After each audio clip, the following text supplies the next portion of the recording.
Ready to go. Let's go, man. Let's get this game started, bro. Get the game started. Blow the whistle. Show the world. Let's go tonight.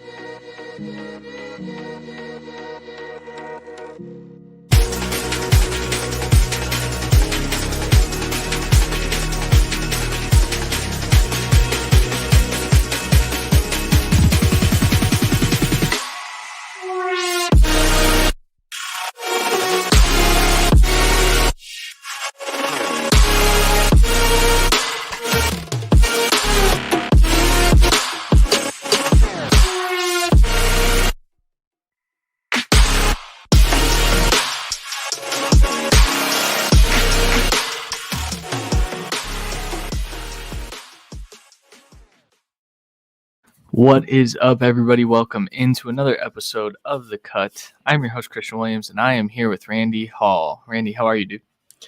Doing pretty good. Just actually had a somewhat live draft this weekend. First one in a while now, so happy to do that. How'd you do? I sent you it. Oh, that one? Yeah. Dynasty startup, a very small team dynasty startup with people that haven't been in Dynasty before, so I took the... He bullied them. That's what he did. No, I took the handicap myself approach for the year, and I took 4 people that are on the IR already. I figured it was the most fair way to accomplish the goals. Dude. What? Come on. You are. Your team's so good. They already say that. It's so much expectations. Yeah, it's probably going to happen, though. All right, guys, we're going to jump right into it because we have a very long show tonight because, and stick with us here. So we have been alluding to the podcast network and the new shows that are coming for quite a while now. We actually have a finalized schedule. So well, here, kind of almost finalized schedule. So here is the live show schedule for our account on our YouTube, on our Twitter, in our Facebook group. This is what it will be, hopefully, for the entire season. So Mondays at 10:30, we are sticking with this time. It's going to be us in this time slot. Then on Wednesdays at 8 p.m., the Coach Approach is keeping their 8 p.m. slot too. And then this is where all the new stuff comes in. So this week is the debut of the College Football Cut with Adam and Jared. That is going to be Thursday nights at 10 p.m. They are going live. Fridays at 8 p.m. is the DFS Deep Dive podcast. So they are going live every Friday night to get you ready for, your DraftKings, your FanDuel, mostly DraftKings probably, and obviously some Thrive Fantasy. Shout out Thrive. Sunday mornings, we are going to have a live start-sit show. I'm losing my voice already. We just fucking started. This is just terrible. That's not good timing. It's not great. We're going to have a live start-sit show where a ton of our podcasters and other contributors maybe, and just other people hop on and answer start-sit questions in the comments. And we'll probably open it up to our Twitter as well. So that will happen every Sunday morning. It's looking like 10:30 to 12:30-ish. And then one of the days, Dynasty Central will take over a night as well. Probably, we'll see. I would say Tuesday or Saturday would be the logical conclusion of that scenario. That is true. Podcast will come out the day after for all of the podcasts. So if you aren't catching us live, you can still catch all of these shows on the podcast feed. If you listen on Spotify, you'll see the different logos for each show, so you know which one you're listening to if you can't read. And we're going to have an additional episode on Thursday mornings strictly on the podcast. So like we've been doing, we're not going to be doing our DFS show because the DFS Deep Dive is taking that over on Friday nights. Guys, we're still open. If you tweet at us with your questions, DFS wise, season long, redraft, whatever, we will still answer all of those. But it's a packed every week. Every week is packed. So we're very, very excited for these shows to launch. Yeah, I would say DFS questions are also probably welcome on the Sunday morning start-sit show. I believe Brian, who is on the DFS show, is going to be one of the more consistent parts of that show. So I'm sure he would love to answer those questions as well. Yeah. But yeah.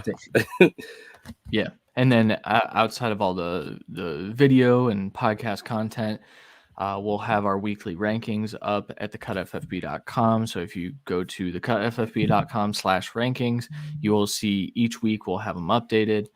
We've got articles incoming, and we just wanted to say thank you guys to anyone who has been here for any period of time, but specifically those who have been here from the start. This is our 3rd season. We've been around. I know a lot of accounts popped up in the middle of the pandemic. We have been around far longer than that. So it's crazy to think that we're in year 3 already, but we're ready to rock. It's going to be a season full of content and goodness. I hope we all win fantasy championships. That's the goal here. Well, yeah. Hopefully I win more me. than you, but here we are. That is fair. All right, Randy, do you have anything to add on the plugs side? No. I think that's enough talk. I think they're going to hear enough about that on the timeline as well. So let's just get going. Yes. All right. Our week 1 preview. This is absurd. Football is back. This is very exciting. We are going to get through, hopefully, every single game on the slate this week. So yeah, this week we'll do that. In coming weeks, it'll probably be more selective, but yes, but week 1, we're full-fledged. We're in it. So first game we have is the Dallas Cowboys at the Tampa Bay Buccaneers. The Bucs are 8-point home favorites. The over/under is 52 points. A lot of panic I've seen because Zach Martin, the starting right guard for the Dallas Cowboys, has been ruled out due to COVID. La'el Collins, the starting right tackle, is potentially out, but he is back at practice. He had some neck issues. So the question I have for you, Randy, is what does that mean for the Cowboys' weapons? Are you fading Zeke a little bit more than you would the pass catchers? How are you kind of approaching that this week? I would say yes, but I think that's the obvious conclusion, not even because of the injuries, more of the matchup dictating as much. Obviously, we know the much talked about, and rightfully so, front 7 of the Buccaneers. Obviously, Sue, I believe, just got activated like yesterday or something to add to that D tackle room. But I'm sure they will still be good, even if he's not really playing. With Vita Vea back, obviously being a huge part of that run defense. And the fastest linebackers you're going to see as a duo in the middle of the field. So it was going to be always a little bit difficult for Zeke to get going. I still think he has a good day. It's not going to be his best day of the season by far. And that probably lead to the passing attack because, I mean, in my opinion, I think it's kind of the obvious, I would assume the Bucs are the more ready to roll team, hit the ground running, whereas the Cowboys did that last year, even with the line troubles. But I think with Dak's absence through the preseason, with COVID hitting guys like CeeDee Lamb during camp so far, and Amari being out to start, I think in the tight end situation kind of being the same kind of thing, they might be a little bit slower out of the gate, but I do kind of expect a shootout, basically. Yeah, I do too. I haven't completed my week 1 rankings just yet, but I have a feeling I'm going to have multiple Cowboys pass catchers pretty high in my rankings. I do still think that Zeke has touchdown upside because once they get down inside the 5, he's getting the ball. That's how Dallas runs their offense. And so I'm not fading it as much as a lot of people I think are, but we'll see exactly where he finishes in my rankings. Now let's move on to the other side. Are you confident starting guys like Antonio Brown, Ronald Jones, your non-Brady, Evans, Godwin players, I guess? Gronk. I think with some confidence. Well, I obviously, like you said, Brady, Evans for sure. I'd say I'd be the more confident in. I still would like to see at least the week 1 with Godwin versus AB kind of situation. Obviously, Godwin at this point is probably a little bit more juice in his system going, but I would like to see that before I obviously, I think if you draft a Godwin, you're playing him, but Yeah. And it's not like the Dallas defense is good. Yeah, exactly. I didn't even read that yet. It's not like the Dallas defense is good. They drafted a lot of linebackers, so you would assume they'd be able to fly, to kind of sell and stop the run to an extent, and maybe get to Brady, but I doubt it. Because it's not their strong suit in Dallas, defense in general, but pass rush as well. So I expect big day for Brady, and then I would say if Ronald Jones is getting the work share, like differential from Fournette, that'd be good. Yep. I know. Well, I know agree with and you, Gio Dustin. has been a little bit hit or miss with health so far. So Yeah, I mean Gio's dealing with a high ankle sprain at this point, so I think the comment was Rojo's about to pop off and remind everyone how good he is. That is I'm all in on that. Ronald Jones is trade him right away. no, Kind for of. for fantasy, like it does make sense. Like you draft him at RB 34 or whatever he is, 36, and you hope for a lot of RB 2 weeks and you hope for some RB ones, but you know that you're not going to get that every week. There's just too many mouths to feed. This week I'm comfortable starting him. I do think Dallas will be a little better, but they did list Jalen Smith instead of Keanu Neal as the starter, so. I don't know that they're actually going to be better, or if they're just going to bring Keanu Neal in sub packages and kind of see where that goes. But we'll see. I'm excited. Who you picking in this game? Tampa. I believe in our predictions show. Yeah, that's what we did. It's going up. I'm going against the points though. I'm going to go Tampa for the win. Yeah. Okay. I just don't. Even if Tampa gets out to a stifling start with their defense flying around, I think it's safe to expect Dak in the passing offense being able to kind of at least keep them around. And I mean, it's only 8 points, but that's kind of above the line you would expect. You know what I mean? I think a 7 or 3.5 or 7.5 is kind of where you would expect. Yeah. So it started at 7, and the Zach Martin news I think bumped it up to 8, and I think I'd still take Bucks and the points. It's close. I expect the Bucks to win by a touchdown, but you never. I mean, there's garbage time for a reason. You gotta love it. So yeah.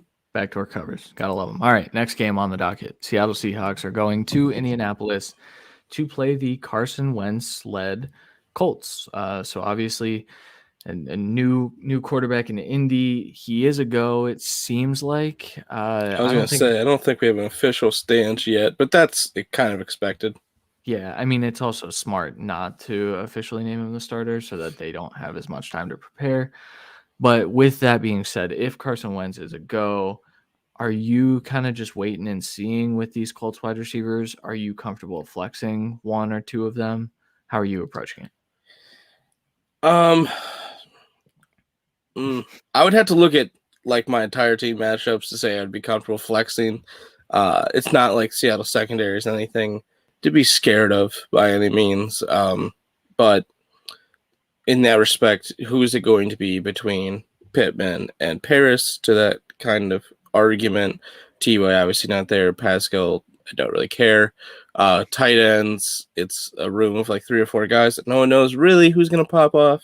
So I wouldn't trust anything there. Jonathan Taylor should have a good day. Nyheim Hines should have a good day. Carson, if he's playing, I don't think he has a bad day by any means against this team.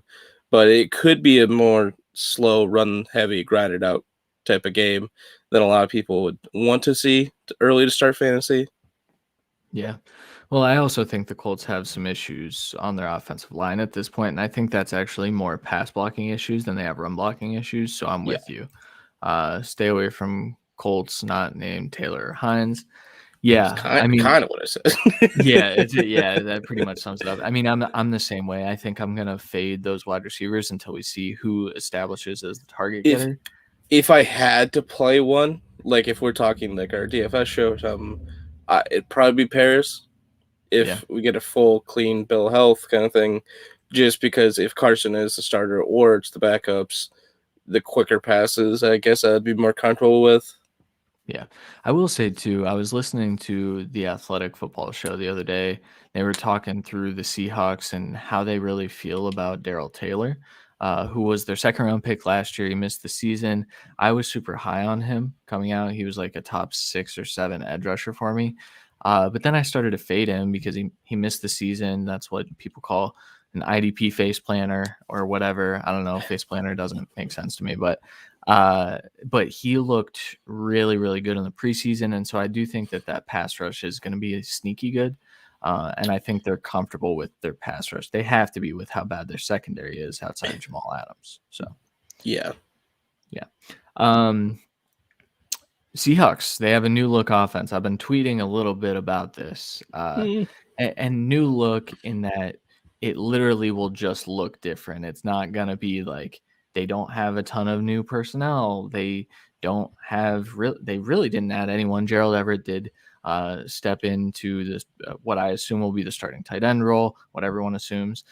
They've got D. Eskridge now as their wide receiver 3 instead of, whoever the hell was there last year. It didn't matter. David Moore. Yeah, it was definitely David Moore. But Shane Waldron is there. It seems as though they're going to be incorporating some play action. The Colts defense is a little suspect. I just did a breakdown on them. Are you more confident in the Seahawks or just they're good and we know that? I don't think I'm more confident. I think honestly, I don't see much of a change coming in this year. Maybe packages wise, it'll be a little bit of a shift. A focus on play action doesn't seem really that different either. That's kind of how they've built their entire offense under Pete Carroll in the past. Run heavy with heavy play action, dominance with deep threat wide receivers and a god quarterback in Russell Wilson.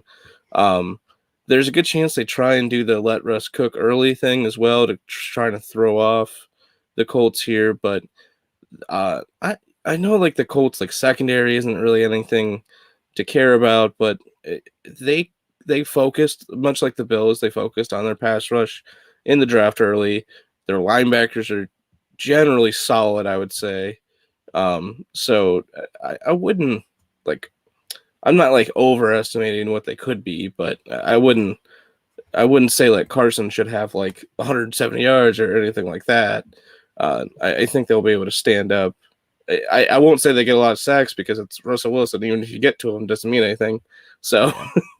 Well, and he'll run himself into a few sacks. He one or two. Yeah, he goes a little crazy and off the rails. But yeah, I mean, I guess I'm more confident that they're gonna incorporate a little bit of new stuff. I'm excited to see D. Eskridge play. That's for sure. I'm not starting him anywhere. I feel like he gets one catch. It's just probably, yeah. But hopefully it's like one catch, 90 yards, and a touchdown. Like I'd be cool with that. I doubt it, but me too. All right, who you taking in this game? I didn't mention the Colts are 2.5-point home underdogs, and the over/under is 48.5. Yeah, I'll take the Seahawks and the points. Yeah, I can't wait for this 19-12 game. It's going to be electric. But that's the scoring for Seahawks games. I don't understand it. But it's how it always works. I'll still take a field goal, obviously, win there. Yeah, I'm along the same lines. I would take the Seahawks in this game. I do think the Colts are going to play okay. All right, next game we have the Jacksonville Jaguars at the Houston Texans. We need to get this one out of the way early. Quickly.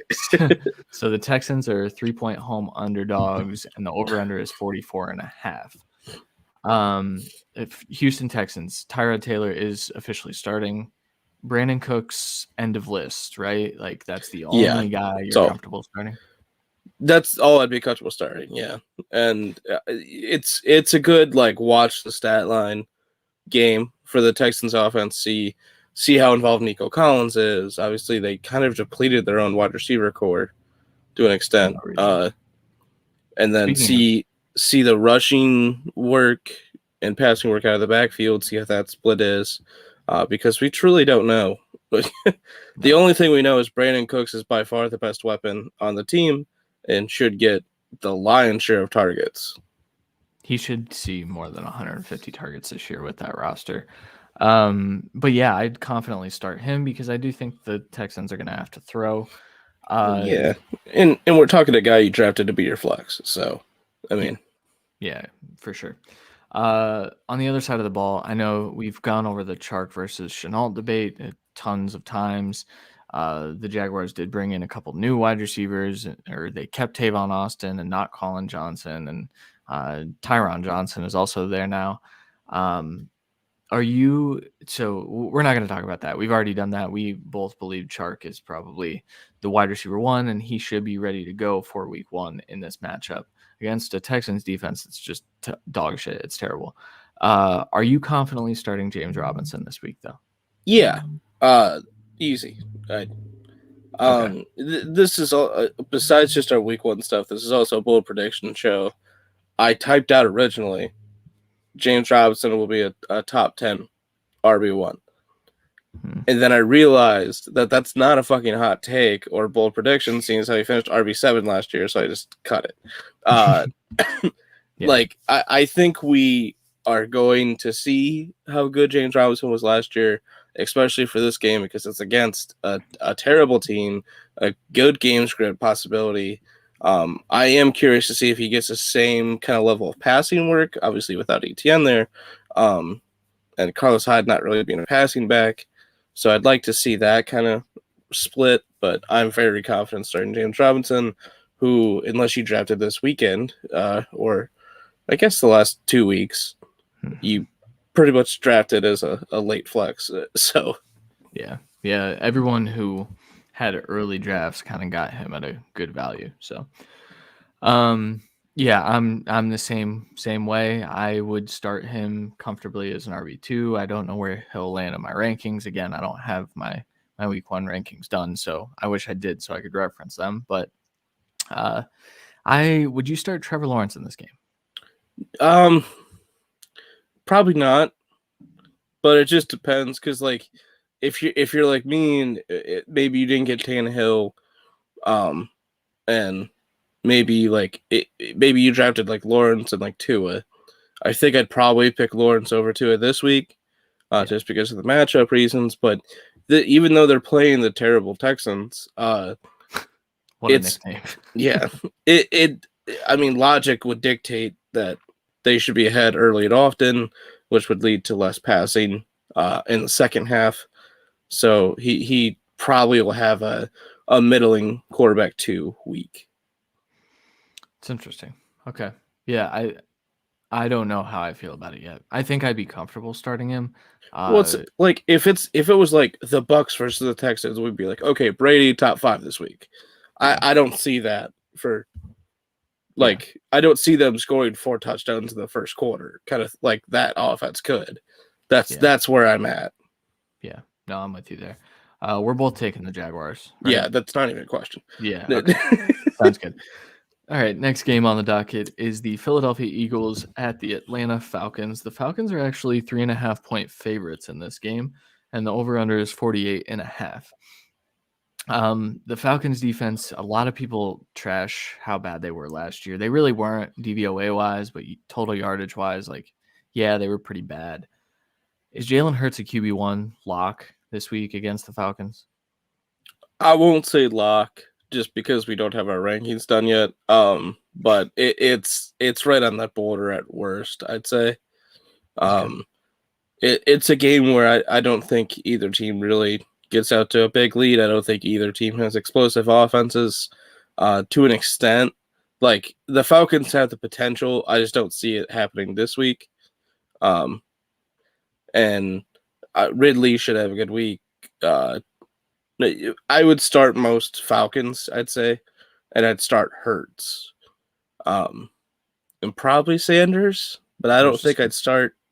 I mean, you're probably starting Goddard, but like Smith, Rager, Ertz definitely no. Do you think that has switched? Do you think Goddard's gonna? That's switched over the last year and a half. Yeah, in my opinion. 2 years. I remember my hot take last year. One on the bold prediction show, it was Dallas Goedert is the tight end 1, and then Zach Ertz got hurt, so it kind of didn't count. You got the easy out, I but got lucky. it doesn't matter. It's at this point they were okay with Ertz being traded. Yeah. So that's true. See, I think it's going to be a lot of Ertz and Goddard. I don't know of that course they were going to run start two Ertz, tight though. ends, in my opinion. So yeah. You said start most Falcons. Everyone drafted Kyle Pitts as highly as they did. They have to start him. There's really no other option. Yeah. How are you feeling about Mike Davis? I know some people, I mean, we haven't talked through the Wayne Gallman signing yet. We have not had a show since then. Wayne Gallman in, Quadri Allison out. Wayne Gallman better than Quadri Allison. Does that give you a little bit of pause on Mike Davis, especially in this first week? No, you're still starting him. I think Wayne Gallman's a better backup with less explosive possibility. He's a guy that could be the 3 down in case they need him to because Mike Davis gets hurt, whereas Quadri was going to be a part of a committee more of if Davis got hurt. I think that was a smart cut sign. Sucks for Allison, but it's it's because of the embarrassment of riches of the 49ers more than anything. It's more shocking that they cut him for that same reason. Yeah, I guess since this is a bold prediction show, I will say I think Gallman gets some touches. I think he gets quite a few touches. I would say running back would be the easiest position to sign this week, play a little bit, but yeah, he's going to get some touches. But I mean, he's going to get 5 to 8, 5 to 10 touches. I mean, you'll probably get that every week. I don't think that really clarifies not starting Mike Davis, is my point. Yeah, one of my bold predictions was going to be that Gallman would take over the backfield. I think he's better than Mike Davis. I think career-wise, maybe so far, but he's not. I mean, right now, I think it's a little bit more of a we need to see it, but still, I mean, one got signed in the offseason, one got cut this week. Yeah, and some people have noted Gallman was available when they signed Davis, so it's worth noting. All right, who we taking in this game? Falcons, like I said, 3.5-point favorites. I'm gonna give it to the Eagles, but it's I would give it to the Eagles, and I would say more than I would give it the 4 point. Okay, it's close. I'm gonna take the Falcons in this game. I think Arthur Smith has those boys ready to rock, and I think Sirianni is a little in over his head, and I think the Eagles' defense is a little too suspect. So, yeah, it's just, I mean, we know from past offenses what Arthur Smith wants to do. He wants to establish the run early and often. I think they'll struggle to do that because the Eagles have been a perennially good rush defense, and that shouldn't change this year. So that's why I think it's just going to be a really close game. Yeah.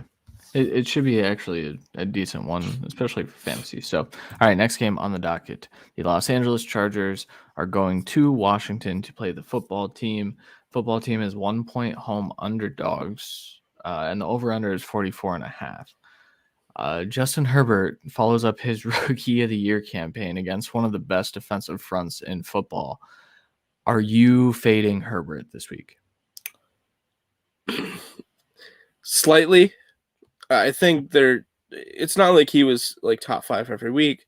I think there should be obvious matchups where you tamper expectations just slightly. But while they did improve, I would say at pretty much every level of the defense and the offense in Washington, I still am not like overly terrified by their secondary by any means. So I would still think that Mike Williams and Keenan Allen have a good chance to have really good roles this week. And obviously Eckler should have a good week. Maybe not the best running the ball, but that's okay. I think this is interesting because we're getting a Rashawn Slater versus Chase Young rematch, which if you remember the Rashawn Slater hype, it was all built off of him holding the shit out of Chase Young. Yep. And people saying how great and dominant he was against Chase Young. So I'm excited to watch that matchup more than anything else in this game. However, I think, fading Herbert a bit. I think he'll probably finish as a QB2. Obviously, in your super flex leagues, I'd be super comfortable starting him. But I do think he falls outside of that top 12 this week. I will say this game has a chance to be higher scoring than the line dictates, just because I do think it's a bit more of two high power offenses than that line would dictate. I mean, obviously with the Eagles and the Falcons having not as great defense, but having worse offenses to an extent, and getting more points. So, yeah. Okay, Curtis Samuel returned to practice today, or yesterday, I believe. But it seems as though he'll be a go. It seems like the conditioning is the concern. If Curtis Samuel plays, are you playing Curtis Samuel? Most likely not. Okay. But it's going to be a close flex decision. I think a lot of people have to make. I mean, like him or Brandon Cooks, I'm playing Brandon Cooks. Him or Mike Williams, I would probably play Williams. That's what I think we'll get that possibly more Thursday, but I mean, he's going to be on that borderline of playable, and especially week one, you want to start it right. You have a guy that could get a lot of work, but it's not like they don't have two pass catching running backs. So that role will be limited more than I think some people expect. And then passing wise, I think they have capable options next to him. Obviously, with McLaurin being not capable but great. I think De'Ami Brown and the rest of the cast of somewhat Sims and Misfit Toys can kind of figure it out to give Curtis Samuel a break getting back into the fold. Yeah. I will say Curtis Samuel feels like that guy that we say, let's wait and see, and then he explodes for like 3 touchdowns for no reason. You just called him Sammy Watkins. That's a dick move. Hey, he might be. I don't know. He's so mean. It's true. All right. Who you taking in this game? Washington. And obviously I would say plus points. It's only +1, so I generally don't expect people to win by 1 point. So yeah. Yeah, I mean, I'm shocked that Washington is the home underdog here, I guess I'll say. Chargers do have a nicer defense. I think I'm going to take Washington too. I think their defense is going to carry them a bit here. So, yeah, I think the only way Washington loses is if Fitzpatrick has a tragic week. That's literally it for me. That's probably about it. I guess the only good thing for the Chargers on the road, obviously early, they basically don't have home fans anyway, so they're always on the road. So they're just used to it. Yeah, that's seems like a kind of a mean dig, but you got to speak the truth, you know. Phil Stadium. Yeah, exactly. All right, next game on the docket: the Steelers at the Buffalo Bills. Probably the most competitive 1 p.m. game, I would say. Out of I mean, maybe the Cardinals and Titans, which we'll get to later. But Pittsburgh Steelers are 6.5-point underdogs in this game. The line is 47.5. The Bills are looking to build off an incredible 2020. They pretty much returned everyone on offense. They put their vote of confidence in Dawson Knox by getting rid of Jacob Hollister. Emmanuel Sanders is still there. Moss and Singletary, absolutely not week 1. Would you start? I would say no, because I don't think this game fits any kind of strong suit for them. I possibly you would give a chance to Moss at flex just for touchdown upside, but in that same respect, Josh Allen. So, you know, are you fading Allen a bit this week? Again, I think same with Herbert. I think it's some games you give a respectable drop off due to matchups. This is a semi-new look Steelers defense, at least in a couple pieces. But in that respect, they got probably a little younger, so possibly more speed. I would fade him slightly, but even Josh Allen having a bad week is at worst like a French quarterback one. So Yeah, you're starting him. You're starting Josh Allen. Yes. It's just maybe don't expect the QB1 first week. Yeah, I'm with you there. Are you starting Najee Harris in his rookie debut against what should be an improved run defense in Buffalo? I would say yes, because I didn't see improvement I would like be overjoyed with the Bills. Through the offseason, entirely free agency draft. I think they made some improvements, but I think they're more improvements for the future. And they're, again, just like the Colts team that doubled up at the edge position in the draft early. I don't see that necessarily helping the run defense unless one of those kicks into D tackle during passing, like third downs, which is very possible for Rousseau. But it's just, I think I would expect good things from Najee. I think the Steelers' offensive line showed some good strides during the preseason as well, better than I think we expected. So I don't think that means by any means they're a top 10 offensive line. Don't get me wrong there, but I think they'll do enough that a good running back can have some success in a high-scoring game. Yeah. I think I'd start Najee, but I'd be more comfortable with him as like my RB3. I do think that the touchdown upside is a little bit there for him because they're gonna have to continue throwing the ball to get down the field, and I do think Najee is a part of the passing game, so I think he's a pretty safe play.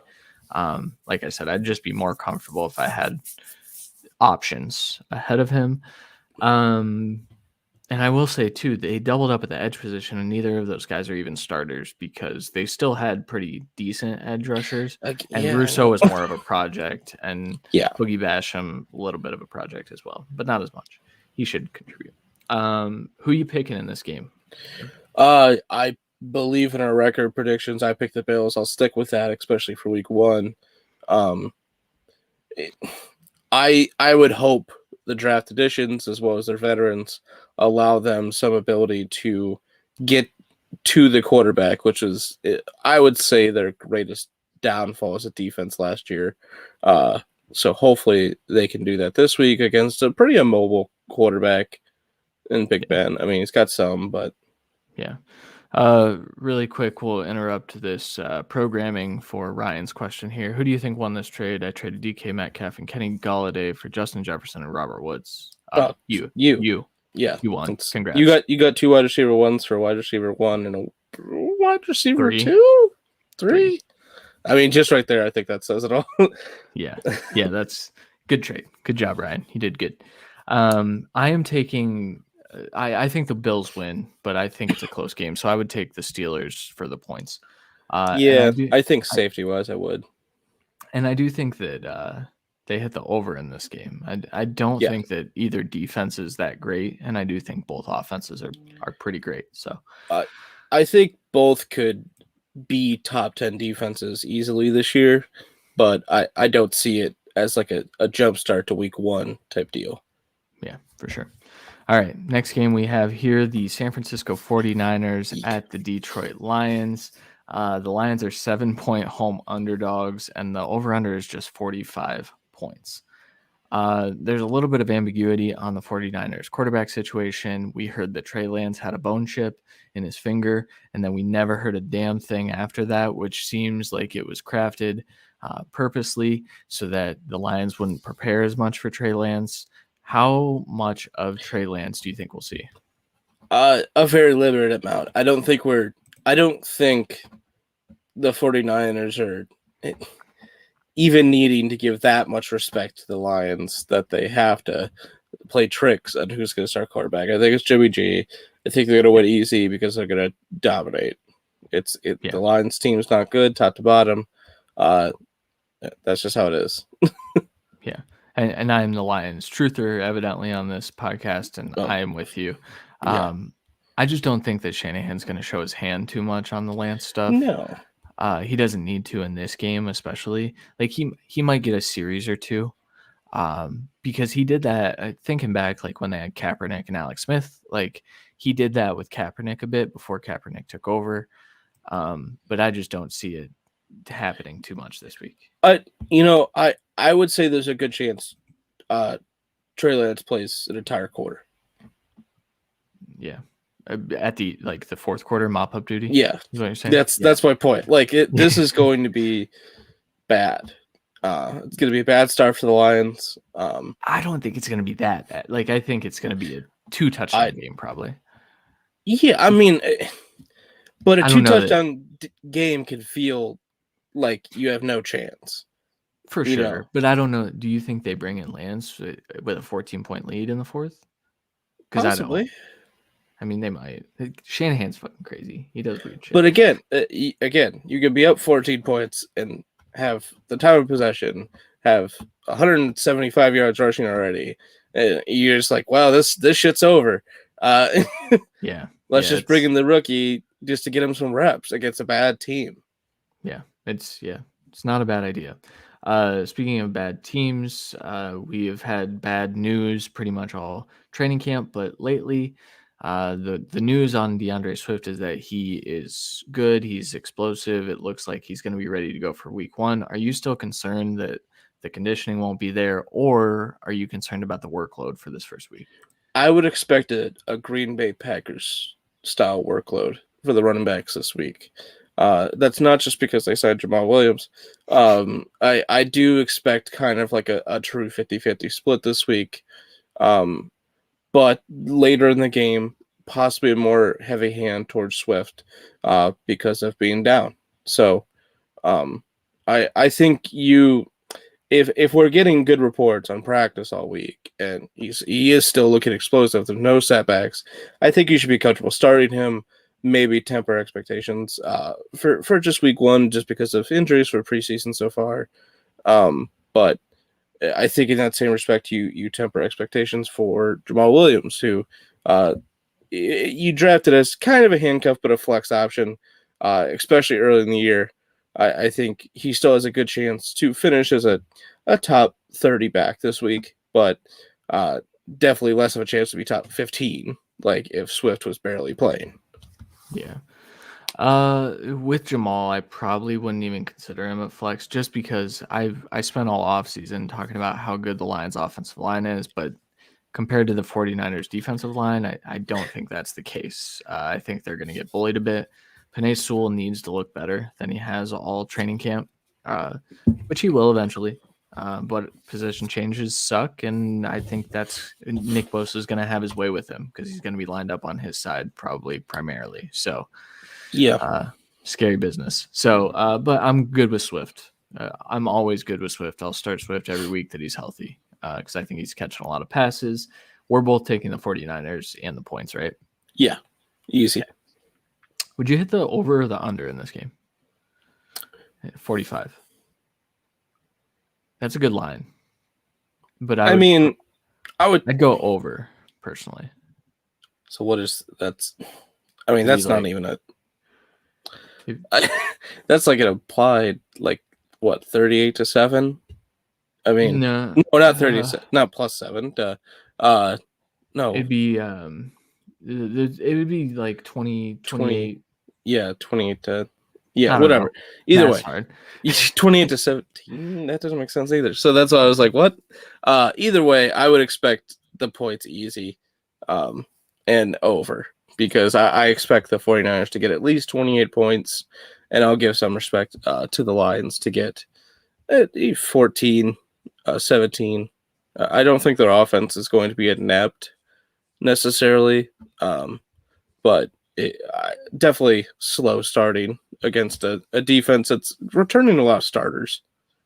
Yeah. No, I hear you. All right. Next game we have Minnesota Vikings at the Cincinnati Bengals. The Bengals are 3-point home underdogs. The over-under in this game is 48. The Bengals improved their defense a bit in the offseason. They signed Larry Ogunjobi. They signed a couple corners. They haven't re-signed Jesse Bates, but they have Jesse Bates, which is a good thing. They've got some young guns in the linebacking room that probably need to step up. Do you think that's enough to slow down what should be a pretty similar Vikings offense? Obviously, they're missing Irv Smith. However, they still have Adam Thielen and Justin Jefferson, and both seem to be trending towards healthy. I think Jefferson was banged up with his shoulder, but it seems as though they'll both play week 1, from what I've read. How are you feeling about that dynamic? Are the Bengals going to be better? In general, I'd say yes, but I still think the Vikings are kind of outmatching them, at least on the offensive side compared to the defense. And it's just like Dalvin Cook's going to be able to dominate, in my opinion. Their offense should work well going against this defense. We're sure they made improvements, but we're talking an offense that's been together, that knows their system, that plays well in that system, going against a pretty much new look defense to an extent. So I would be heavily wanting to side of the Viking side. Yeah. I also think the Bengals are still poorly coached on the defensive side of the ball. No matter what the personnel is, I just don't have faith in the coaching there. I don't have faith in coaching on either side. Yeah, that's fair. Okay, next item here, Jamar Chase. He spoke about his drops today and how, I didn't really love his answer personally. He basically said, like, I'm not focusing. I need to watch the ball in, which that's the good part. But then he said, and the ball's bigger and I can't focus on the white part of the ball. Like, I mean, I get that he's giving reasoning, but also like seems a little like he's giving excuses for why he can't catch the damn ball. Are you starting him this week?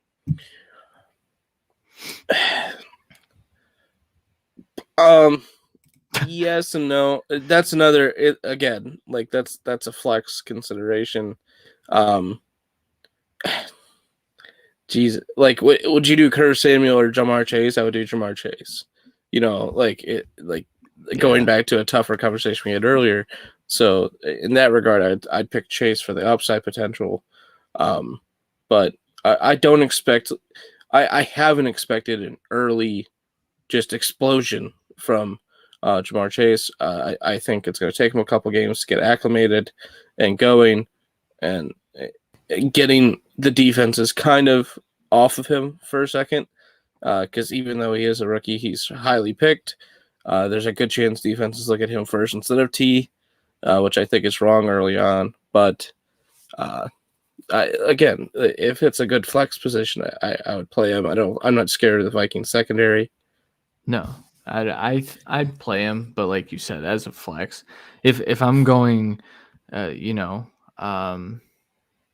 here's another one. We haven't gotten to the Giants yet. Sterling Shepard or Jamar Chase? Jamar Chase. Yeah. I mean, against that Broncos secondary, I'd probably. It's upside. Well. I mean, flex, you're looking upside more than safety a lot of times. So yeah, for sure. All right, who are you picking in this game? Vikings.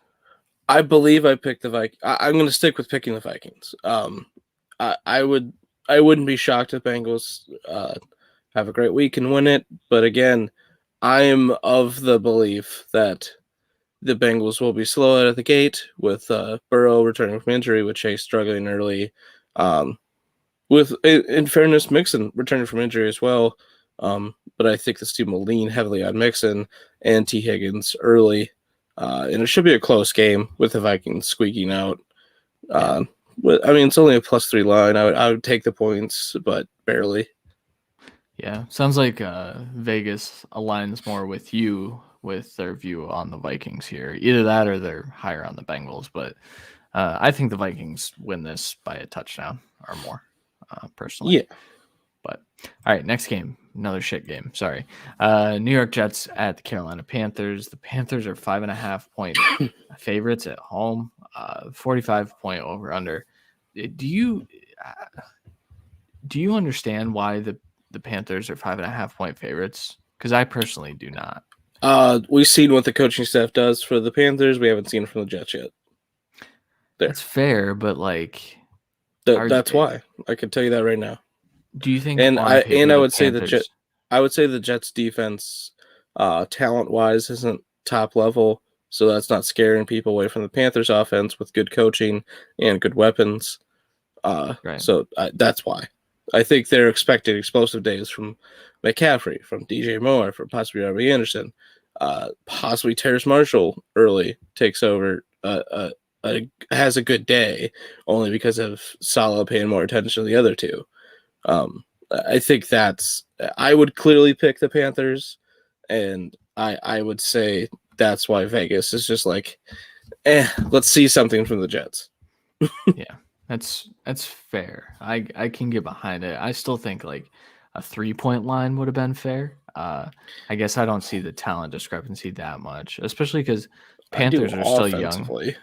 Yeah, I was going to say the Panthers are still young on defense, and the Jets have what looks to be a promising offense. But again, yeah, you got to see it, I guess. So yeah, well, and as the Panthers are young and unproven on the defensive side, but they have top level name value on the defensive side, in terms of recent draft prospects. Yeah, that's true. Jets running back clarity. We need to get some. If you had to put $10 on who the first running back is for the Jets, who the technical RB1 is, who would you put your money on? Who touches the field first? I would give it to Tevin Coleman. I think I would too. Who, if we're taking the $10 bet on who scores the most, I'm going to give it to Ty Johnson just out of belief, but me too. It's close. It's not like either of them have great touchdown upside. It's not a terrible line points wise for the teams, but it's still. I would say Ty Johnson is like a nice DFS play this week, because I assume he's as cheap as they come, and if you're taking a flyer late, that's the type of running back that I would like to go put. But the week 1 DFS slate and pricing has been out for a couple weeks now. Really, at least a lot of it in theory. I don't know if they were actually final yet, but you would assume they would because people would be playing already. So I would assume it's already final, and in that regard, you're going to be getting values. You're going to get values on guys like Gus Edwards, James Robinson. I mean, the list goes on. So it's fair. For that reason, I would just be out on the entirety of the Jets offense, probably. I would not disrespecting, like, obviously the talent at the wide receiver room or the possibility of upside at the running back room or Zach Wilson, but it's just, I think there's going to be a better place DFS wise. That's fair. I hear you. Thank you. I assume, Mav, but it's just yeah. Instead of speaking in absolutes without knowing for sure. Yeah, I think I hopped on to check, and I haven't made a lineup yet, but I'll be making tons of them this week. All right, who are you taking in this game? Panthers, you said? Panthers, easily? Yeah. And it's just, we got to see something from the Jets before you can clarify anything. And I think Darnold tries hard to break early Gase stench off of him and kind of complete the rumor meal of Gase being just the worst coach possible. So I hear you. I think I would take the Jets for the points. Panthers win. That's what I would go with personally. Yeah, it's also a good point. I forgot about Robbie revenge game as well. So yeah, that's pretty dope. That's exciting. All right, next game on the docket, the Cardinals at the Tennessee Titans. This is the last 1 p.m. game that we'll talk about. The Titans are 2.5-point home favorites, 52-point over under. Year 3 of the shitty Cliff Kingsbury offense. I guess my question here is, does it look less shitty with AJ Green, Rondale Moore, James Conner getting incorporated? Do you think that this is a good offensive game? I'm excited to see it. I think a lot of Kingsbury's offensive struggles to an extent. It's not like they've been a bad offense by any means, but I think play calling is what you're getting at.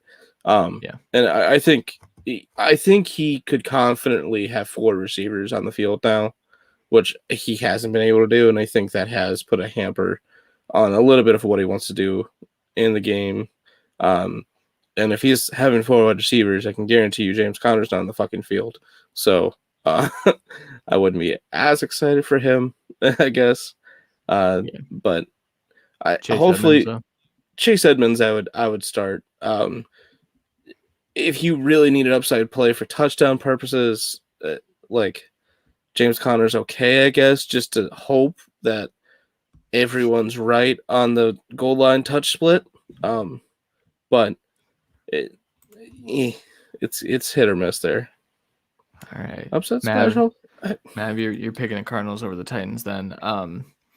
Yeah, I mean, my thing with the Cardinals is I think the Titans defense did get better. I've spent a lot of the offseason saying I don't think they did. And then I started doing those AFC South breakdowns and I started looking at what they added, and if Caleb Farley is not on a pitch count, and if Bud Dupree is out there, I mean they have some pieces now, and so I think the Cardinals are going to struggle.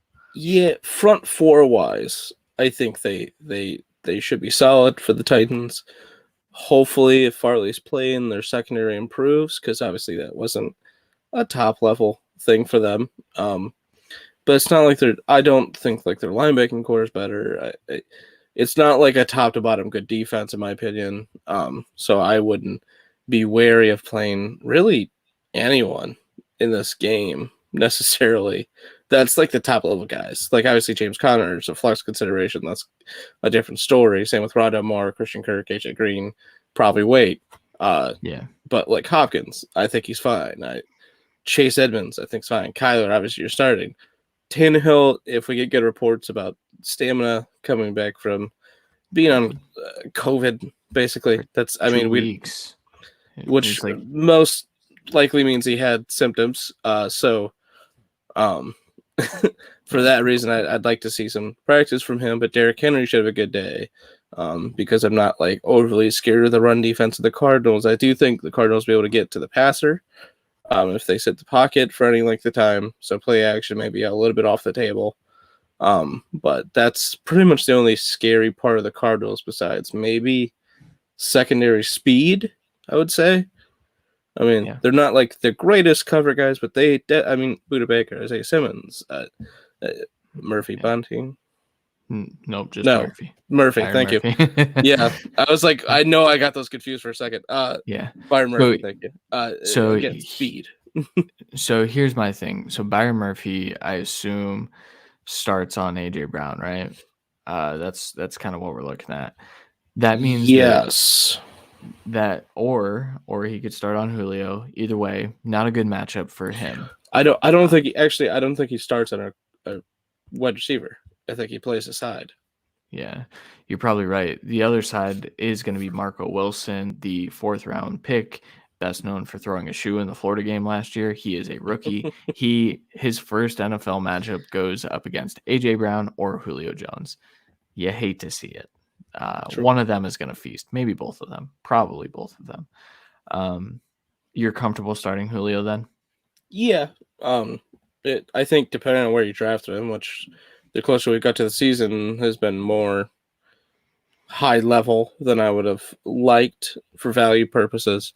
But you have to start AJ Brown. I think you have to start Julio. You have to start Derrick Henry. You probably have to start Tannehill. You don't have to start Ferguson, but I think he's a good pivot for DFS tight end purposes against this team that's generally always bad against the tight ends, even with improved safeties and like speeded linebackers. They've just never really gotten better. They just don't care about guarding the position. I know. It's pretty crazy. Who are you taking in this game? I'm going to take the Titans, but I don't think this, like obviously Matt picks them as an upset special this week. I don't think it's that big of an upset if the Cardinals win. They were a fringe playoff team last year. I think they're the same thing this year. It's just the Titans are a little bit better efficiency-wise, so I'll give it to them. Yeah, I'm going to go with the Titans as well. I think they win by 7-ish, so I would take the points. I would take the points, but it's only because it's 2.5. So, Yeah, that's fair. All right. Afternoon slate. The nationally televised game is the Cleveland Browns at the Kansas City Chiefs. The Chiefs are 6-point home favorites, 53-point over under, which is close to the top. It's the top 3 over under this week. The news came out today that Tyrann Mathieu might be out of this game. He is on the COVID list, I believe, still. So, I mean, we're gonna, I'm sure, talk about this a little bit on Thursday. I know, but I think this is going to be the game everyone wants to watch. I would say just start everyone. I don't think either defense necessarily limits upside of anyone. And that's not saying like either defense didn't improve slightly or either offense didn't improve slightly. It's just I don't see like stifling factors on either defense. So I mean just start everyone, I would say. Except like Demarcus Robinson. Again, like start everyone is the people you drafted to be starters or top level flexes. There's no question. That's more of my point there. So back to our question, Jarvis Landry or Jamar Chase this week?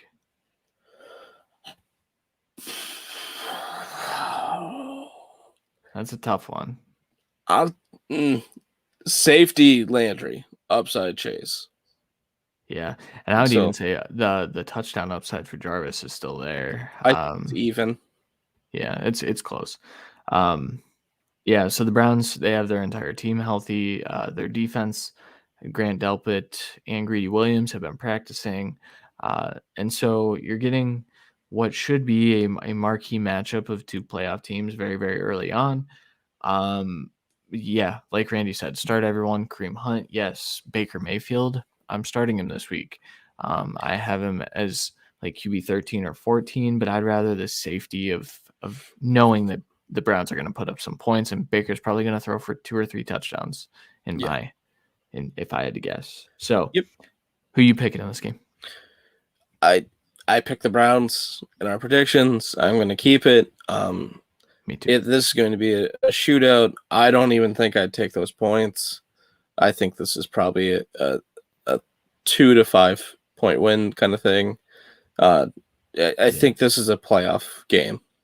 Yeah, which doesn't necessarily mean it's a low scoring. I think it is a shootout, but this is going to be one of those. It's every college game day you hear it's a boxing fight. Blah blah blah blah blah. That's this. That's. Is this your game of the week? Yeah, by far. Yeah. And even if it's not, like, there's no way this is a blowout either way, in my opinion, unless something catastrophic happens. Either injury-wise or like Steelers playoffs against the Browns where they just shit the bed for a quarter and just got way too behind. Like, that's the only way this game isn't great. Yeah, I'm taking the Browns as well. All right, next game we have here, Miami Dolphins at New England Patriots. The Patriots are 3-point home favorites, 44-point over-under. Dolphins have some offensive line issues. They're starting left tackles out. They're starting right tackles bad. They're starting left guard is Solomon Kinley, which probably isn't great. So are the Patriots going to feast on Tua this week? That's kind of my question. Yeah. Yeah, I don't feel good about Tua this week. This isn't good. The O-line issues, it's not great with people being out and injured, sick, whatever it is. But the whole draft process, I sat here saying this Dolphins offensive line is not as good as everyone's saying. They need to focus that on the draft. They should draft Sewell if he's there. They did not. It's not detrimental to them, I don't think. But it's the same thing as the Bengals, in my opinion, where it was the right move for football sense. They went for explosive sense, and I think it's biting them in the ass right away.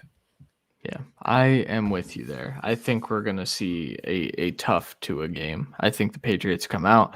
I think this is Bill's revenge tour against Tom Brady winning a Super Bowl, and I think that Bill's going to be coaching his ass off this year.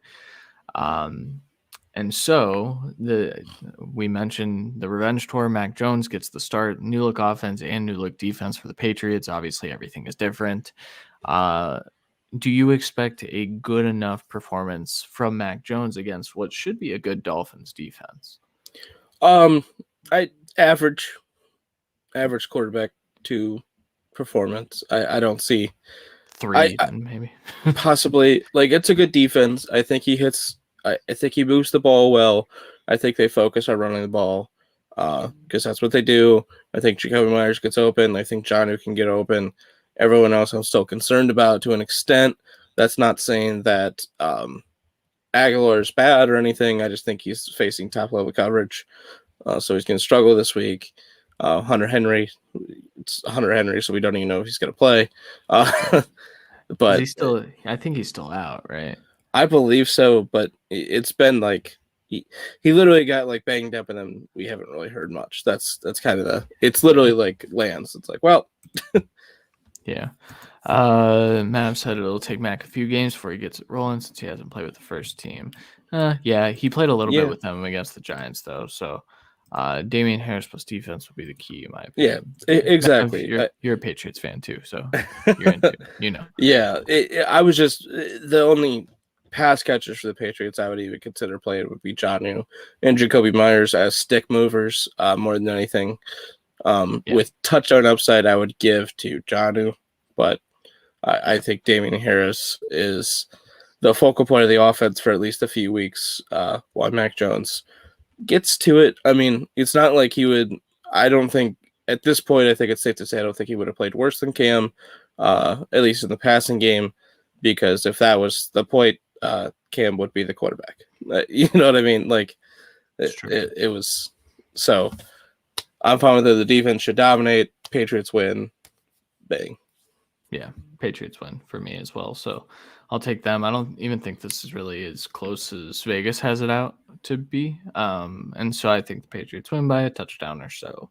Next game, Broncos at the New York Giants. The Giants are 3-point home underdogs.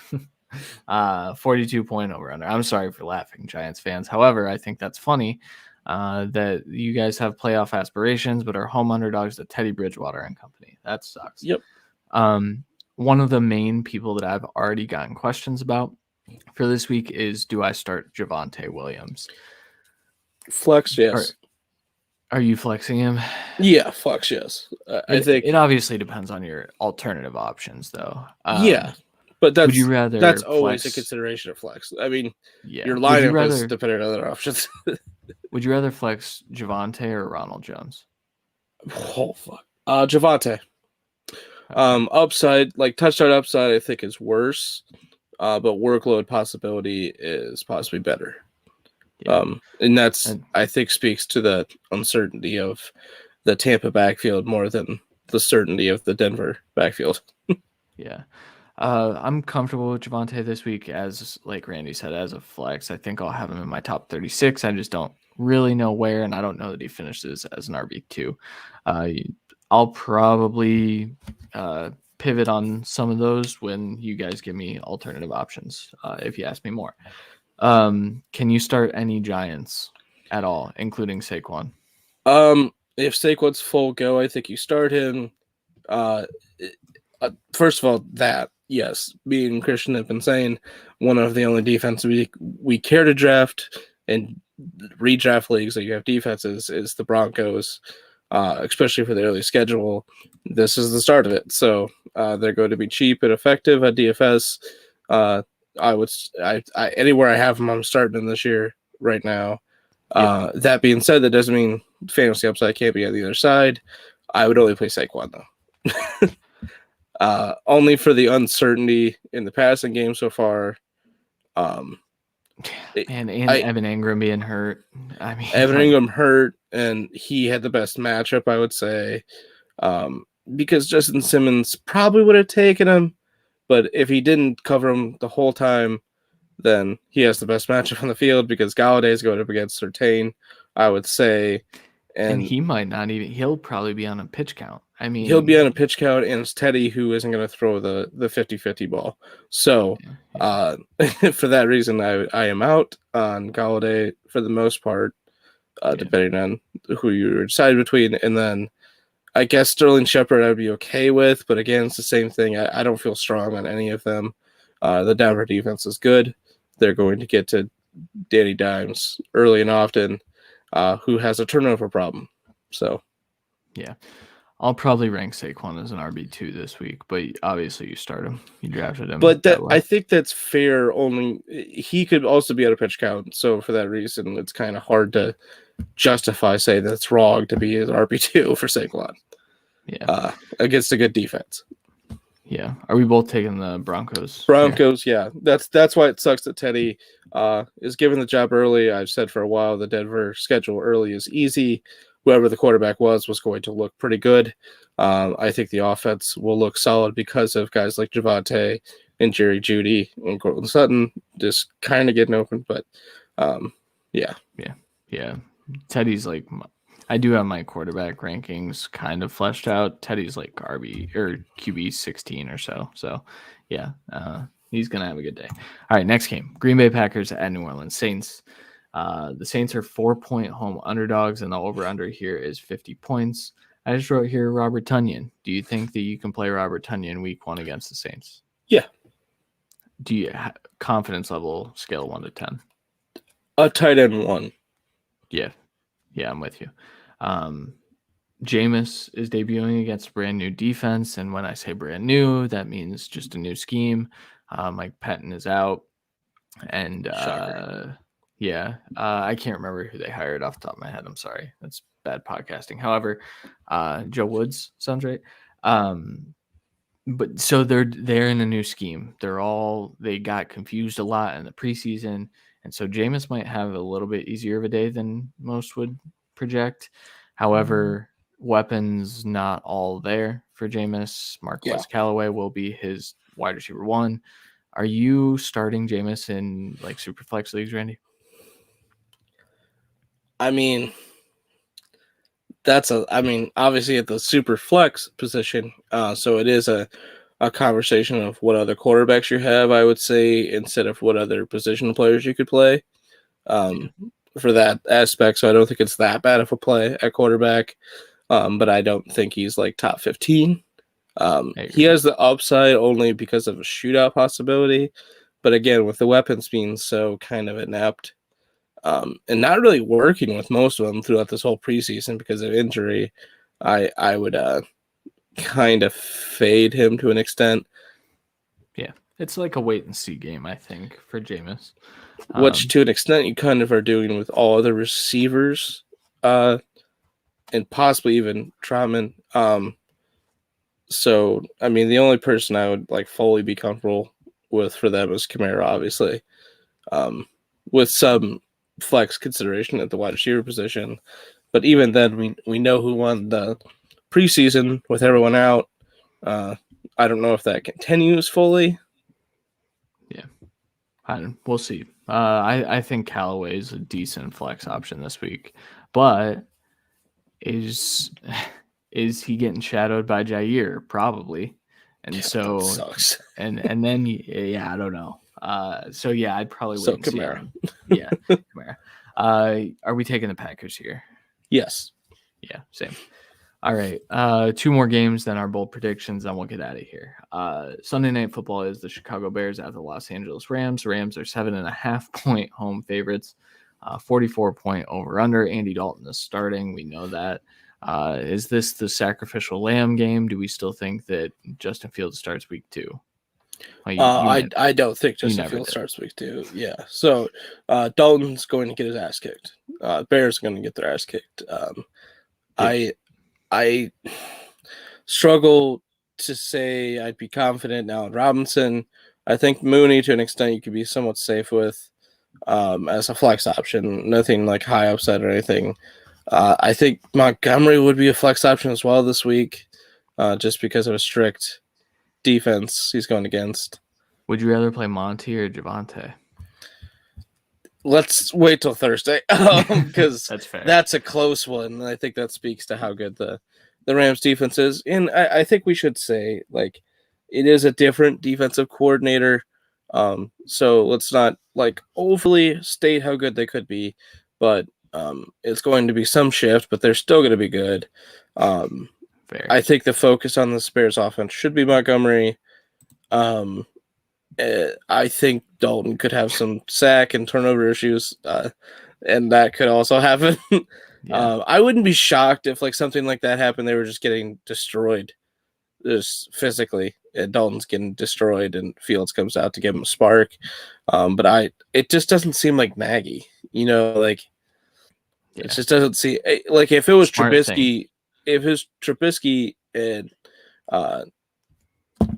Foles, thank you. I almost said Fields. That's why I stopped. Then I could see it because that was like a true like fuck. I don't know. But Right. this is like, okay, this is the veteran we decided to come in versus a guy we didn't think we'd be able to get in the draft. Who's played well. And I mean, he has had some rookie struggles in the preseason, but that's mainly just him getting hit from the blind side from what I've basically seen. Yeah, it's him not recognizing that he needed to shift his own protection, probably thinking that his offensive line was a little better than it is, but it's bad. Yeah. And the starting offensive line is bad. That's the real consideration of Montgomery being lower for me this week than his talent level would dictate. It's just because that offensive line isn't as good as it could have been even this year. So it's just Yeah, it's tough. Rams running back clarity. Do you think we see a heavy dose of Darrell Henderson with Sony kind of working in? Yes. Yeah, I think that shift doesn't really come this first week. But I don't. do. Well, we're not along the same lines of those, anyways, of those shifts, quote unquote. But I think that what clarity I'm looking for from the running back is what, if any, the passing game work goes to. Because in theory, no one. I mean, like, there's not. They don't have like the go-to pass catching back between Sony and Henderson. Both are, I would say, along the same levels of they've done it. They didn't look bad in that role, but that's not what they've been in the NFL.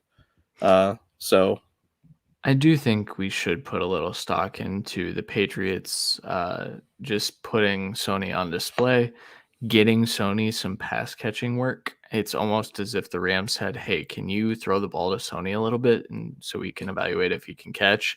And so I think we might see him on pass catching downs. Again, but that's the other thing. Like James White and Burkhead being there has always stifled Sony's pass catching usage. He was used as the pass catching back at Georgia. I think that's like it. He can. I mean, it's just how that is, Yeah, so yeah. All right. We're both taking the Rams, even with the 7.5 point, right? Yeah, I think I take the points too. This is gonna be a slaughter. Yeah, it's not gonna be good, but if that means more Justin Fields earlier, all in on that because he is my most rostered player in fantasy football. So last game that we have to talk about here is the Baltimore Ravens at the Las Vegas Raiders, almost said Oakland. Raiders are 4-point home underdogs. Randy is taking a drink because it's going to be rough. 51-point over under. It's just not a good start to go against. It's not. Tanner Muse got cut today, so that's cool. Yeah. Well, that didn't play. And shouldn't have been a 3rd round pick. Like, yeah, but it's not like he was like an 8th round pick. Like he was like a 4th, 5th round pick. And it's not like the Raiders overdraft anyone. I don't think this is a bad game for the Raiders. I just think it's not a great starting matchup for Raiders fans. They won't be able to run the ball, I think, that efficiently necessarily. So I don't think we're going to get a lot of clarification-wise on how good this offensive line could be. Passing-wise, they're going to struggle because this Ravens secondary is pretty solid and their pass rush is decent. Linebackers are fast. So it's going to be difficult to really get a lot going. They probably try and keen on Waller. They did that last year, I believe. I want to say they faced. I could be thinking of someone else, but it might have been the year before, but it could be. But either way, that game they tried to focus on Waller. It still didn't work. I think Waller's a safe play, with probably just not overall tight end 1 upside. I'd say. I think still a tight end 1, and then. Hopefully Ruggs can get open deep. Hopefully Edwards can play. Not get open, play. I don't give a shit if he gets open. I want to see him on the field. That's fair. All we've seen is hype. Exactly. I know. I think the best side for him is John Brown requesting his release, kind of being told he was not going to be a full-time starter, so he has to leave. and he'll probably be a Lion in about a week and a half. I hope Edwards can do anything. I wouldn't play Renfro, even though he's probably gonna be the second most targeted. I just don't have high expectations for the Raiders offense, just because it gets a good defense and an offense that's gonna kill the clock. I mean, yeah. Are you starting Gus confidently this week? confidently as a back at RB2, yes. Okay, I see Gus as like an RB1 fringe this week. I'm saying confidently. I don't think Gus Edwards is this transcendent running back. He is nowhere near as good as Dobbins in my eyes. Obviously, Dobbins is hurt, so that doesn't matter. But I think Lamar may break his rushing record so far in the NFL this year because of not relying as much on Edwards and eventually Le'Veon Bell, I assume. Gross. Not Just really. Give it to it makes Tyson sense. Williams, man. No, it makes sense to have Bell, but just for their offense, it does. Hollywood Brown could have a good day. If he's full go, that is. Yeah. He is seemingly the healthiest receiver. Maybe Sammy Watkins could have a good week. It's week 1. It is week 1. Sammy Watkins is going off, bro. He's a wide receiver 1 this week. I will say I don't know how I feel about Andrews to an extent for upside. The Raiders have had some struggles against tight ends in the past, but they did draft like 4 safeties. So and they've traded for and signed like 6 different linebackers. So yeah, maybe someone can cover a tight end at least to any extent. See, that's why I'm so confused by the Tanner Muse cut, because I thought that's what his role was going to be. His role was on special teams. Yeah, that's why he got cut. They've brought in like 3 veteran linebackers over the last month. Someone was going to get cut. Yeah, I figured it would be one of the safeties, although Muse technically was a safety before he moved to linebacker, and it kind of was one of the safeties. But yeah, I'm starting all the Ravens. That's what I would say. I would feel pretty confident starting all of them.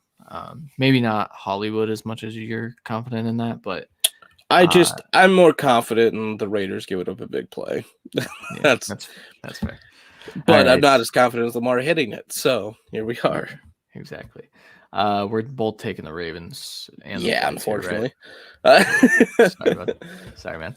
All right. That'll do it for our week 1 preview. That was long-winded. We're sorry. We're going to zip through these bold predictions and get out of here before Thursday, where we have our starts and sits of the week and something else probably. Who knows? Who knows what we'll do on Thursday? But all right, first bold prediction. I'll go first. It's something I've said already, so it's not new news. But my bold prediction is that Mike Williams finishes it as a wide receiver 2 this year. I think Herbert will be utilizing his ex receiver, that is Mike Williams, this year. And I think that he's going to get a lot of targets. I think we're going to see upwards of 8, 9, 10 a game. And I think this week it might not look like it, but I do believe that Mike Williams can finish inside the top 24. The disclaimer for all of mine, I don't have any of these projected. Mike Williams now is my 25 or 26. So I'm going against my rankings to give you some of these bold predictions, but I think it can happen for Mike. Let's hear your first bold prediction, right? Yeah, well, I'm not against the Mike Williams bet. Again, it's not what I projected, but it's not far off. My first one, I don't think it's that bold necessarily, but it would be history. So Kyler becomes the first QB to throw for 4,000 yards and rush for 1,000 yards. I think the only question is if he gets to the 1,000 rushing yards. I think he could have possibly gotten it last year, or at least been 900 and 950. But he got hurt, and I think it really delayed a rushing for, I'd say, I mean, he missed like a game or 2, but I think for like 5 games, it really deterred the rushing. I think if he doesn't get banged up at all, I think he gets this. Yeah, I I don't hate it. I don't have it projected that way, but it's close enough. No, but he's closest. I have him at like 4,500 passing, and I have him at like 890, 870, something rushing. So it's a little bit closer to last year's numbers rushing, conservative wise, but I think it's easily possible that he has 2 decently bigger games than I have projected. I mean, that's literally what we're talking here. Yeah, that's true. All right, my next one here, Russell Wilson. I have him projected as my QB4, I believe. However, this bold prediction is that he cooks all year and he finishes as the overall QB1. He has been drafted as the QB6 or 7 for most of this offseason. I understand everyone. I tweeted that this was a possibility, and everyone pushed back and said, yeah, he always fades down the stretch. Well, they have always turned back to the running game. I don't think that happens this year. So I think Russell Wilson could be. They turned back to the running game last year because of a 2 or 3 game stretch against really tough passing defenses that they struggled against. Yeah. If that doesn't happen, I think Russell Wilson's the MVP last year. Or at least very, very close. Even I know he's close still, but yeah. I am at 6. I have him 52 points behind Josh Allen in totality. I think that is a doable outcome. Sweet. All right. My second one is Damian Harris is top 3 in the league in touchdowns, which in theory makes up for his lack of passing work because of James White, and leads to probably overdrafting him next year, even though Stevenson actually will probably get more reps next year, and they'll draft someone next year at the running back position because they always do. I think he has a solid year. I think he probably is an RB2. By the end of it, I believe before I even fully have corrected projections, he was about RB 30 to 34. With Sony Michel splitting work. So I don't think Ramondre gets as much work as Sony deserved, at least early. And that was also with Cam at quarterback. So I think he's easily in contention for anywhere from 26 to 15. Yeah. I mean, not Derrick Henry, not Nick Chubb. I want to clarify that. Yeah. But you can be LeGarrette Blount was very, very useful multiple seasons because of touchdowns. I think that's what we're looking at this year. Yeah, I think I like this one. I don't think I have it projected that way again, but I mean, that would be wild. Top 3 in the league at touchdowns can be 10 to 15 touchdowns. Yeah, I mean, I don't see. I think I probably have him at like, without correcting it, at like 6 to 8. You know. Yeah, I think I ended up giving him when I corrected 12, so maybe I do have it that way. Yeah, it could be the case. All right, my last one is that Nick Chubb has a Dalvin Cook level rise. He starts getting involved in the passing game, and he finishes as a top 3 running back this year, maybe behind Dalvin Cook. And everyone will say, but Kareem Hunt. Yep, I understand. Kareem's there. Nick Chubb needs to get the ball in space. The Browns saw that in the playoffs. I've been on this for a while. I think Nick Chubb catches. He has a career high in catches this year, and so he's my RB8 or 9. However, I think that it's a very real possibility that Nick Chubb finishes within the top 3. I'm not against this by any means. It's not where I would draft him, obviously. No, me neither. I'm not a full proponent of even drafting him in the first round necessarily. Maybe at the turn, maybe at the very back end of it, it's in consideration. I just have other guys, I think, especially PPR, that can do a little bit more consistently.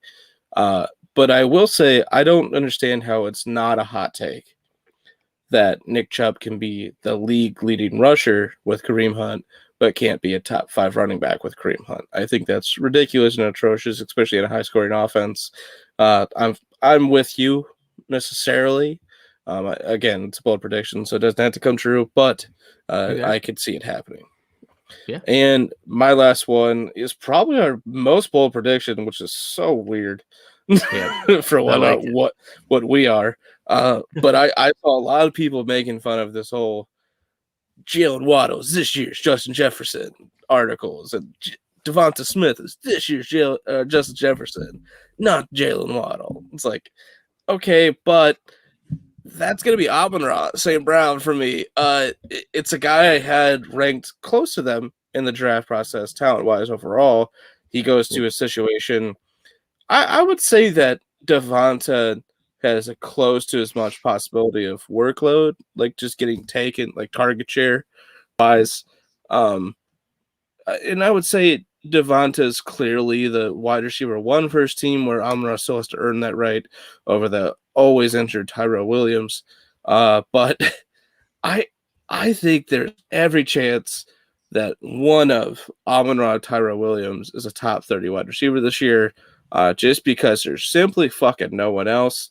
And they're both pretty talented. I think Amon-Ra more so. So I'm going to give him the nod, especially in a slot to outside working role, which fits, I think, Jared Goff more. And I would take the reliability of health-wise of Amon-Ra more. I think he is probably looked at as the best rookie receiver this year. That's bold. Do you have Devonta's top 24? No. So but why is that? But that's what I'm time. saying though. If he is this, then he's the best rookie receiver this year. Yeah. Points. We're talking production, not talent. But I know. Yeah, I mean, I haven't looked at my rankings and where he landed after I updated it. I'm trying to pull it up right now. Projections. I think he's still pretty far out, but I think I would probably have him anywhere from like 36 to 42 off of how my projections normally go. Maybe 45, but I have Jacoby Myers at 40 so far for what that's worth. And we've been on here. He's an A1 of mine. Like that's what we're saying here. A guy I truly believe in. I have at 40 as a conservative approach. I think Amon-Ra is along the same lines. All right. Well, they're bold for a reason, right? That's the fun part of this. So, all right, guys, that'll do it for this episode of The Cut. Remember, we have shows debuting this week, so make sure you hit the subscribe button if you're on YouTube or on your favorite podcast app listening to this back. Make sure you guys follow us at The Cut FFB and turn on our live video notifications. Do whatever you can to make sure you're getting all these good podcasts in your headphones, because these podcasters are going to come at you with a lot of good content. College Football Cut is debuting this week. We're very excited for that. DFS Deep Dive is debuting this week. We're very excited for that. And our Start Sit show will be live on Sunday. So a lot of good stuff coming your way. Randy, do you have anything to add before we bounce out of here? No, man. I'm excited for Thursday. Start Sit, first one of the year.